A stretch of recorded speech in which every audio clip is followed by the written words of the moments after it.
मुलांचा आहार सर्वसमावेशक असला पाहिजे असे माझ्याप्रमाणे प्रत्येकाला वाटत असेल, पण मुलांच्या आहारामध्ये सर्व भाज्या, कडधान्य याचा समावेश करून काहीतरी पदार्थ बनवला तर तो खातीलच असं काही सांगता येत नाही. माझ्या 1 वर्षाच्या मुलीचे देखील खाण्यापिण्याचे भरपूर नखरे आहेत, पण इडली आणि उत्तप्पा ती खूप आवडीने खाते, म्हणून तिच्यासाठी हा हेल्दी उत्तप्पा मी बनवते.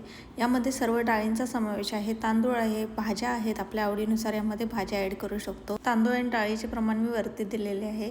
सर्व डाळी तांदूळ स्वच्छ धुवून मी ते 7 ते 8 तासासाठी भिजवून घेतले. रात्री मी ते मिक्सरमध्ये ग्राइंड करून घेतले आणि ओव्हरनाईट फर्मेंट करून घेतले. सकाळी पीठ असं छान फुललेलं होतं आणि मस्त असा हा उत्तप्पा तयार झाला. यामध्ये आवडीप्रमाणे भाज्या ॲड करू शकतो. मी ते गाजर, टोमॅटो, कांदा, थोडीशी कोथिंबीर आणि तूप टाकलेलं आहे. अतिशय पौष्टिक असा उत्तप्पा माझी मुलगी खूप आवडीने खाते.